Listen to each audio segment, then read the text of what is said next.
Bonjour à tous, si vous aimez vous informer et savoir ce qui se passe un petit peu partout dans le monde, surtout faire le Congo ça, hein, je vous invite à faire comme moi et abonnez-vous sur Colimedia TV, notre chaîne, et likez, partagez les vidéos et surtout restez connectés.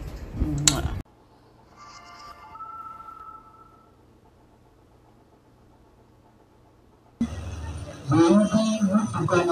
La marque Nola. Quand a eu un voyage, a constaté Bakar Verwana, et là, a menacé qu'il a fumé à la police, mais n'a pas prévenu, pas appelé le numéro, étranglé, voiture sur la carte à numéro, hors de la kingo, de Benin. Le soutien à la queue, au fond de la sachet, le pola à Salaki Moulaya qui n'a eu que pète à la sachet, le quatrième à Polo, le quatrième à sachet, le Poutine. Donc, Thomas a mis que, à ça, le poursuivre d'une pola assassinat, la Yvonne qui fait association de l'Afrique, c'est-à-dire le Boulogne à la Bakoulade, vont qualifier de mutilation de la cadavre. Zita et le Djibou. Est-ce que les amis peuvent reconnaître la Kamboulé Soana? Oui.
Bon, Papa Libert, on a fait ça qui dit, on a pas ça pour le mal, on a dit que Papa Libert, dans la nègre tout ça, pour tout le monde, on a moulaye, et le moment où on a bien. C'est moi, quand on m'a dit, oh, tiens, où Zani? C'est là, on a reçu ma bino. Et tu as compris un mot après, il est mort. Silence. Tu as compris un mot, après, le on va mater, c'est le va m'appêter. Quand on est venu pour les bas, on se m'a vu nous. Comparer le prisonnier Tangunda, le tout le fabien, il a ici à Kobema, il faut tout sauter, et nous pas de la langue. Papa Libert. Mais papa Libert a eu ma cambula pour nous tous. J'ai besoin de bâtir, pour ça qu'il n'a pas de l'unité. Il n'a pas de faire rapport. Tala a Kalibi Sobo, a Kalibi Sobo. On peut y cancer de ma gomme de Panaï. Elle fait ça qui est rapport à la vidéo, il ne faut pas dire pour le délai. Pas maman, il y a des amis, on va voir ça va bénéficier. Amour, on l'a dit, on va faire c'est quoi le temps dans le bain? On se met qui? Quel est le pas qui dit? C'est quoi le temps pour expliquer du feu? Kandunda, pour expliquer du feu. Abonné en général, n'a pas parlé. Il se libère, il va dans le vaccin, il a cassé un an. Banane, Albert Banane. Papa Albert a ça qui n'a 3 bâtiments, qui ont bâti Babou. Mais pendant ce temps, il fait la salade de rap. La salade qui a roulé dans la carte de chef. Mais dans la côte qui m'a parce que Albert a la calibanda de la sentinelle. Vino de la Kachanda. Albert a côté de Albert a visité la côte de la Kachanda. Sentinelle à la calibanda. Vino de la Kachanda. De tous les ados, ils vont à la ligne de l'âne. Albert.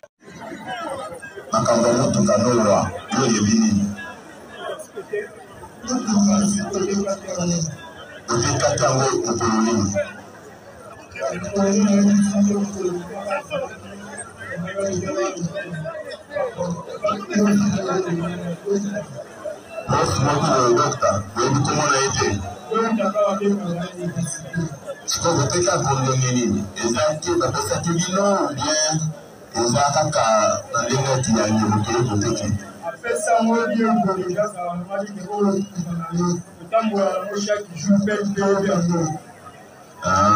Mais quand nous avons gagné Dubaï, à côté de la batterie, il y a 3 jours.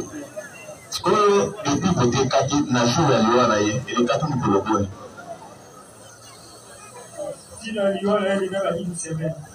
Une semaine. Donc, je vais voter 4 jours, tout cas, nations, il y a une semaine. Ce que tu voté 4 jours, c'était avant aménager Bino Popo, Bimabono, de Panaye, ou bien après. Avant aménager Bino. Donc, il y a côté en tout cas une semaine.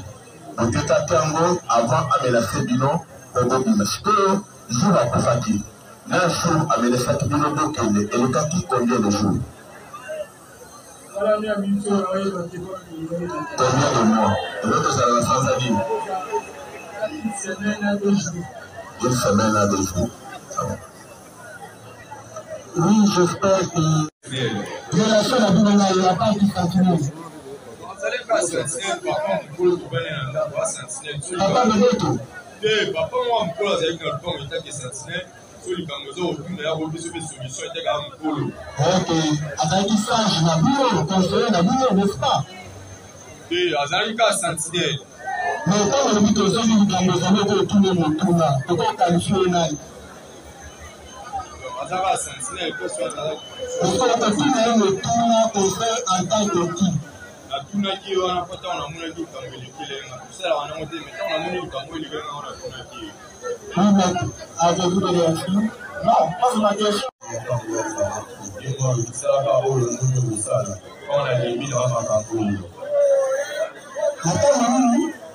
Donc, papa, où on a yaki?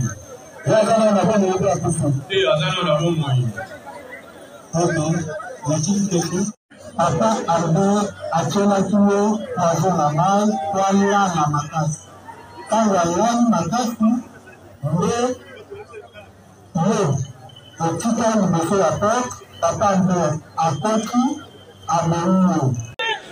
Question, le tribunal pour le débat, et conformément à l'article 9 de la loi sur la flagrance, va au jugement sur dispositif.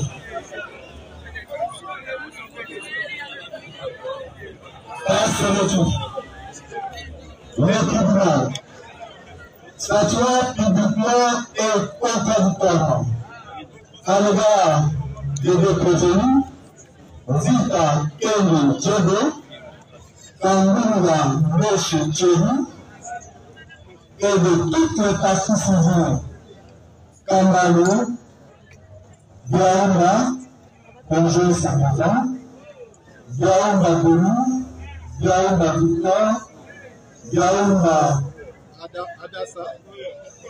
les enfants de la retraite et Madame Kifoto Hélène, sœur de la présente. Oui, la loi organique numéro 15/011-2 du 11 avril 2013 portant organisation, fonctionnement et compétences des juridictions de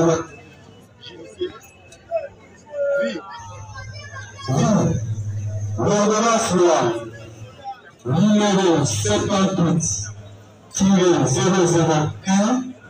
du 24 février 1958 relative à la répression des infractions flagrantes vu le code de procédure pénale, vu le code pénal congolais, spécialement en ses articles 20, 21, 23, 61, 79, 80, 81, 156 et 158, les ministères publics entendus en ces réquisitions dit non établi en fait comme droit l'infraction d'association de malfaiteurs mise à charge de prévenus.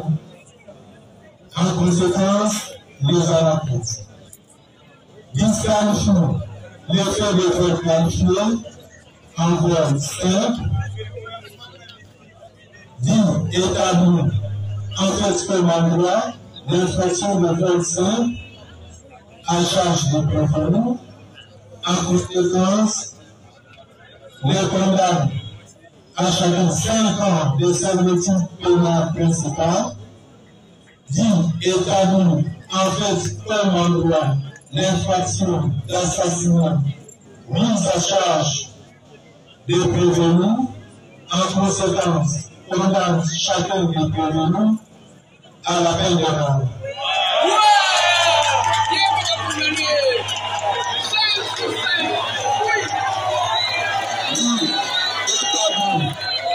En fait, comme endroit, l'infraction de conséquence condamne chacun des prévenus à 2 ans de servitude pénale.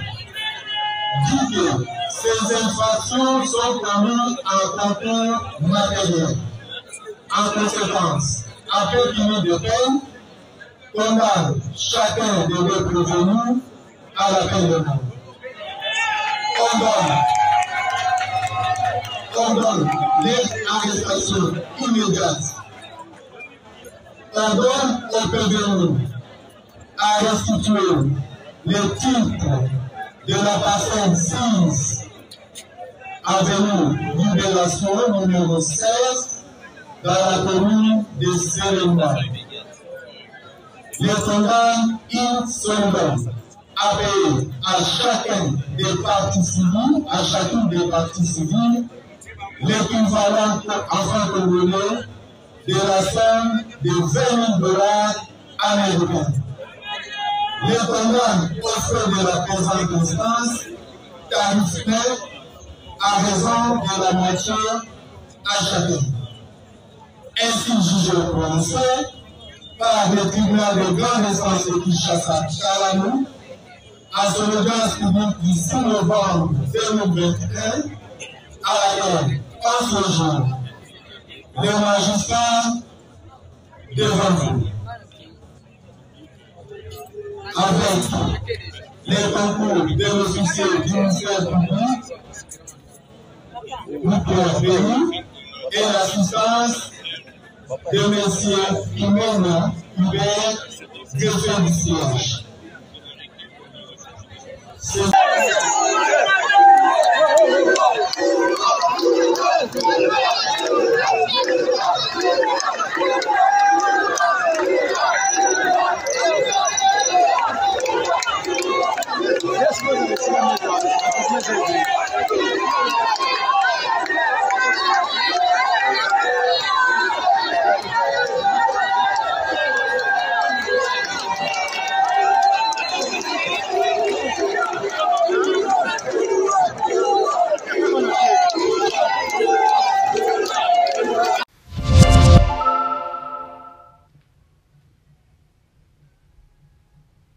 Bonjour à tous, si vous aimez vous informer et savoir ce qui se passe un petit peu partout dans le monde, surtout faire le Congo-ça, je vous invite à faire comme moi et abonnez-vous sur Colimedia TV, notre chaîne, et likez, partagez les vidéos et surtout restez connectés. Voilà.